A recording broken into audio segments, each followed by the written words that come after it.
త్రిష మృతి కేసులో సుప్రీంకోర్టు కీలక వ్యాఖ్యలు చేస్తుంది. ఈ కేసు సుమోటోగా విచారించింది. ఇరుపక్షాలు మీడియాతో మాట్లాడవద్దని ఆదేశించింది. త్రిష మృతి చుట్టూ తిరుగుతున్న విచారణ ఆందోళనకరమంది.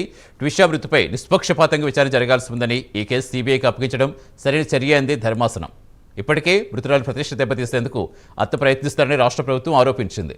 పూర్తి వివరించేందుకు మా నేషనల్ బ్యూరో చీఫ్ కళ జరుగుతున్న కళ, త్రిష మృతి కేసు దేశవ్యాప్తంగా ఎంత సంచలనం రేపుతుందో మనకు తెలుస్తుంది. తాజాగా సుప్రీంకోర్టు ఇంకా ఏమని వ్యాఖ్యలు చేస్తుంది, ఏమని ఆదేశాలు ఇచ్చింది?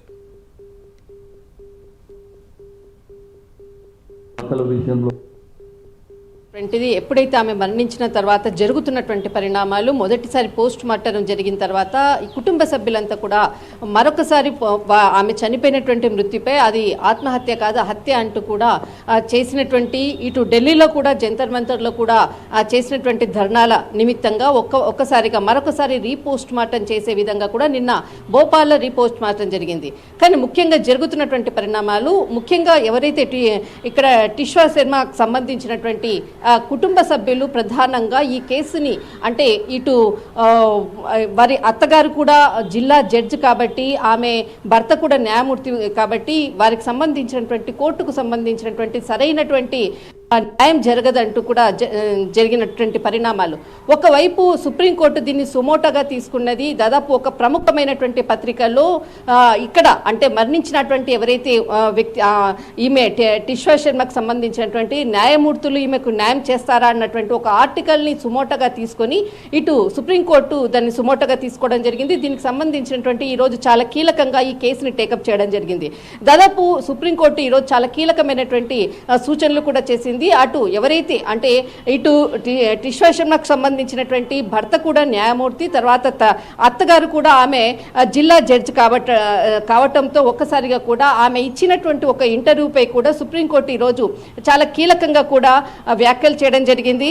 దాదాపు ఈరోజు ప్రధాన న్యాయమూర్తి సూర్యకాంత్ జస్టిస్, తర్వాత జయమల్య బాగ్చి, జస్టిస్ విపుల్యం పంచోలితో కూడినటువంటి ధర్మాసనము కొన్ని కీలకమైనటువంటి అంశాలను అటు ఎవరైతే మృతురాలు సంబంధించినటువంటి కుటుంబ సభ్యులు కానీ, ఇటు అత్తగారి తరఫున ఉండేటటువంటి ఇక్కడ మనకు గిరా బాలాసింగ్ ఇచ్చేటటువంటి ఇంటర్వ్యూస్ కానీ ఎవరు కూడా మీడియా ముఖంగా కూడా మాట్లాడరాదు అంటూ కూడా కీలకమైనటువంటి ఆదేశాలు కూడా ఇవ్వడం జరిగింది.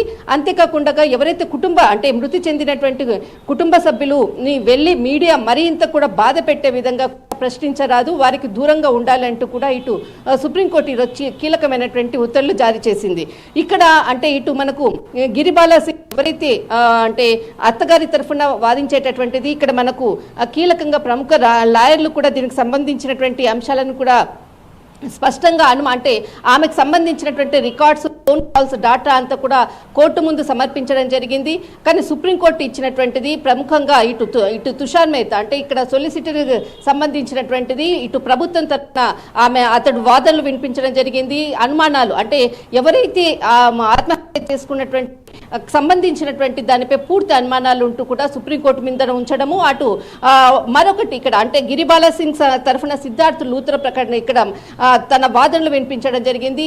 చాలా కీలకంగా కూడా ఈ అంశాలపై కూడా అంటే సిబిఐ దర్యాప్తు చేసే విధంగా కూడా ముందుకు వెళ్తూ కూడా కోర్టు కీలకమైనటువంటి తీర్పు, తర్వాత ఇటు సుప్రీంకోర్టు ఇచ్చినటువంటి ఆదేశాల మేరకు మీడియా ముఖంగా ఇరు పక్షాలు కూడా వారికి సంబంధించినటువంటి ఏదైనా మాట్లాడాలంటే సిబిఐ ముందర మీ వాదనలు వినిపించండి అంటూ కూడా సుప్రీంకోర్టు ఇచ్చినటువంటి కీలకమైనటువంటి తీర్పు. కానీ ఇప్పటి వరకు కూడా జరిగినటువంటి 2 పోస్ట్ మార్టంలో చాలా కీలకంగా అందినటువంటి అంటే దీనికి సంబంధించినటువంటిది డాక్టర్స్కి సంబంధించినటువంటి సమాచారం అనుకోవచ్చు, అనేక అంశాలపై కాల్ డేటా, తర్వాత సెలూన్కి వెళ్ళినటువంటి అనేక రికార్డులు, సీసీ కెమెరాస్ సంబంధించినటువంటి పూర్తి సమాచారాన్ని కూడా కోర్టు ముందు సిబిఐ ముందు కూడా ఉంచే విధంగా కూడా ఇటు మనకు తుషార్ మెహతా అంటే ఇక్కడ ఎవరైతే మృతురాలకి సంబంధించినటువంటి వ్యక్తికి అంటే వారి తరపున వాదించేటటువంటి తుషార్ మెహతా కూడా కోర్టు ముందు ఉంచడము.